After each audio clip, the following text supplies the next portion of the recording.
السلام علیکم ورحمۃ اللہ وبرکاتہ۔ میرے دوستو، دنیا کی جو کامیابی ہے وہ وقتی ہے، اور جو آخرت کی کامیابی ہے وہ ہمیشہ کی ہے۔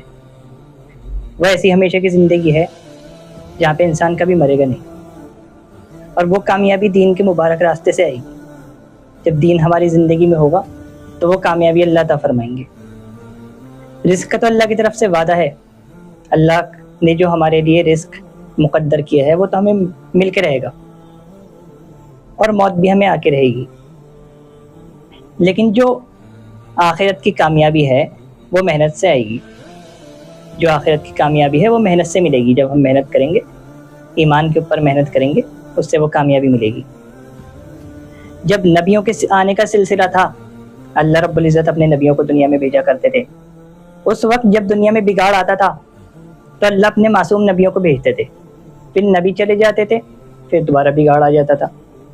حضرت موسیٰ علیہ السلام جب اللہ تعالیٰ سے کوہ طور پر ہم کلام ہونے گئے تو صرف 40 دن کے اندر لوگ سامری کے بنائے ہوئے بچڑے کو پوجنے لگے۔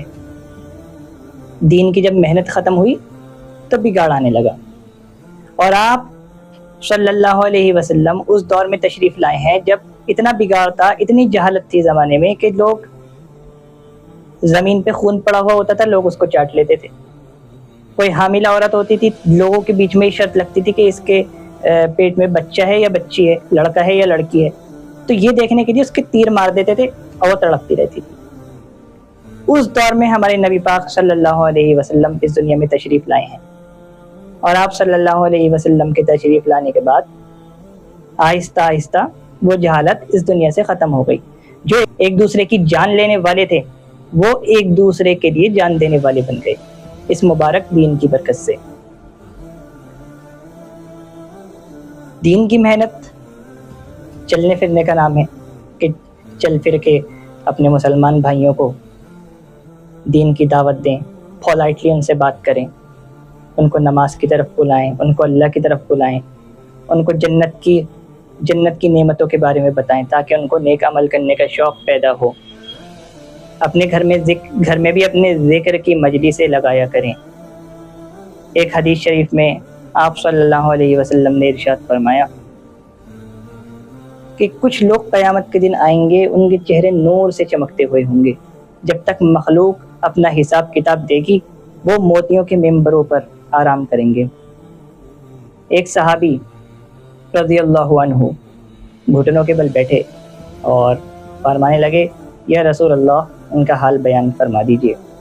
آپ صلی اللہ علیہ وسلم نے ارشاد فرمایا، یہ وہ لوگ ہیں جو مختلف خاندانوں سے ایک جگہ جمع ہوئے، اللہ کے ذکر کے لیے جمع ہوئے، اور یہ لوگ ایسے اچھی باتیں کرتے ہیں جیسے کھجوروں میں سے اچھی کھجوریں چھانٹ لی جاتی ہیں۔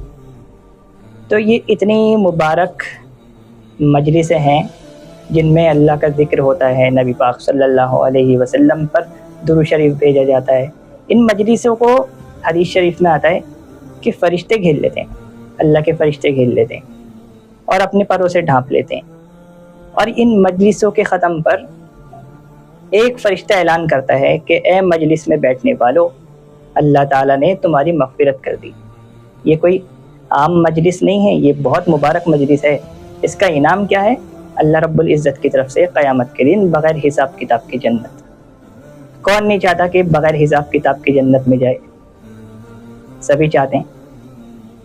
تو یہی چیز کے لیے اپنے گھروں میں تعلیم کرائیں، اللہ کا ذکر کریں، 5 منٹ سے شروعات کریں، 5 منٹ 10 منٹ جتنی دیر بیٹھ سکیں، لیکن کروائیں ضرور۔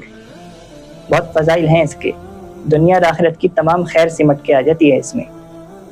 تقوی جو اختیار کرتا ہے، کیونکہ دین جب ہماری زندگی میں ہوگا اور تقوی ہماری زندگی میں ہوگا، اور جو تقوی اختیار کرے گا اللہ پاک اس کو وہاں سے رزق دیں گے جہاں سے اس کو گمان بھی نہیں ہوگا۔ قرآن پاک کی آیت کا مفہوم ہے۔ اب فحاشی سے ہم اپنے آپ کو بچا رہے ہیں، نظریں نیچے کر کے چل رہے ہیں اللہ کے لیے۔ اب قیامت کے دن اللہ پاک 70 حوریں سامنے لے آئیں گے کہ یہ تمہاری ہیں۔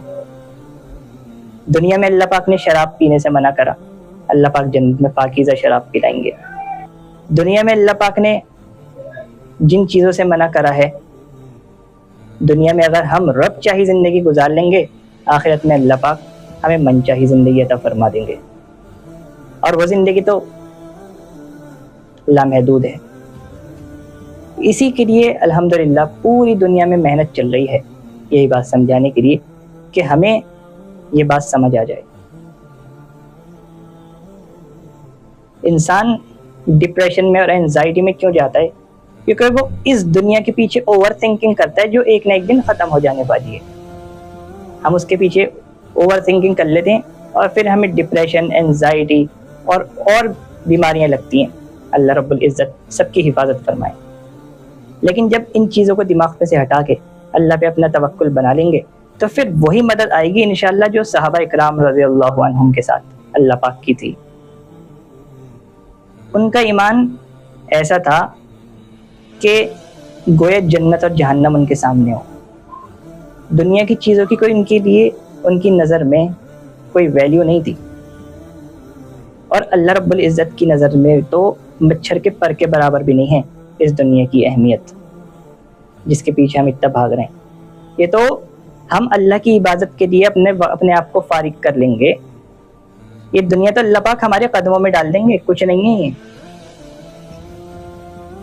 یہ دنیا اللہ رب العزت کے نزدیک کچھ اہمیت نہیں رکھتی، یہ تو سب اللہ ہمارے قدموں میں ڈال دیں گے۔ ہماری مقدر کی دنیا ہمیں مل کے رہے گی، ہمارے مقدر کا رزق ہمیں مل کر رہے گا، ہمیں اس کے پیچھے بھاگنے کی ضرورت نہیں ہے۔ اللہ تعالیٰ جو اللہ تعالیٰ کا ہو جاتا ہے اللہ تعالیٰ اس کے ہو جاتے ہیں۔